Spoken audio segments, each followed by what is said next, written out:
Right now, Pittsburgh's best sports show is about to begin. Call us or tweet us. We got things to talk about on the Ireland Contracting Nightly Sports Call. All right, thanks a lot, Ken, and thank you for tuning into the Ireland Contracting Nightly Sports Call. I'm Rich Walsh, and we're going to be talking about Le'Veon Bell, the Steelers opener in Cleveland. Also, a huge game tomorrow, Pitt-Penn State. Only 2 left, so we should celebrate that. We're going to be talking about that with none other than Paul Zeise, is sitting right next to me. Paul, huge game tomorrow. I know we'll probably get a lot of calls about that game tomorrow, and maybe we can do our prediction later. Penn State is a 9-point favorite. I think that's a lot of points.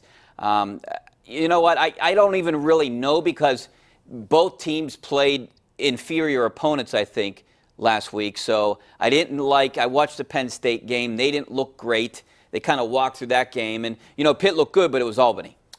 Well, it was week 1 also, and I don't know that Pitt really looked good. I mean, I thought that they did some good things in the first half. And that, yeah. But they weren't really, I mean, in the second half they didn't do much of anything. And, you know, a couple of the drives that Albany had a chance to score, you know, they turned the ball over.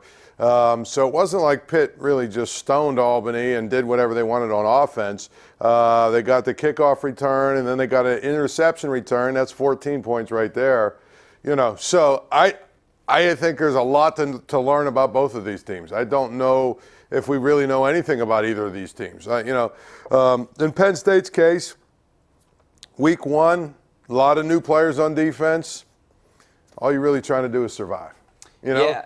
That's all you're really trying to do. You know, I know everyone thinks Kenny Pickett's going to win a Heisman at some point, it seems like, down there. But, you know, this kid, he beat Albany. Seems like a confident, good quarterback. He beat Miami last year. Good win, only for 193 yards. But he was good up to a point, like through the first half. 13 for 13 is a pretty good start, but it was Albany. I think this kid's going to have some major ups and downs this year. I mean, we saw it in the Albany game. I mean, you know, they're driving to make it 40-7, and probably if they score there, all of the starters come out, and he tries to make a hero play, tries to jump in the air over top of somebody and fumbles the ball. You know, he's got to learn how to, you know, not do those things. They don't need him to be a hero. They need him to make plays when the plays are there to be made and protect the football. So it's not going to be, you know, I think it'll be a different kind of game for him. You know, I mean, Penn State, they've got a couple of guys back on defense that didn't play last weekend, so I expect their defense to be a little better, and they're probably going to put some pressure on him, which I would. At that point, you know, he's got to be able to make plays and protect the ball. I think if he doesn't turn it over, Pitt has a shot. If they don't turn it over as a team, you know, they have a shot. But I mean, I think specifically Kenny Pickett, if he's able to protect the football, not turn it over, not make that big interception that goes back to the 20-yard line or something. Yeah. You know, doesn't, you know, stay in the pocket too long or try and make a play and end up fumbling. And you know what I mean?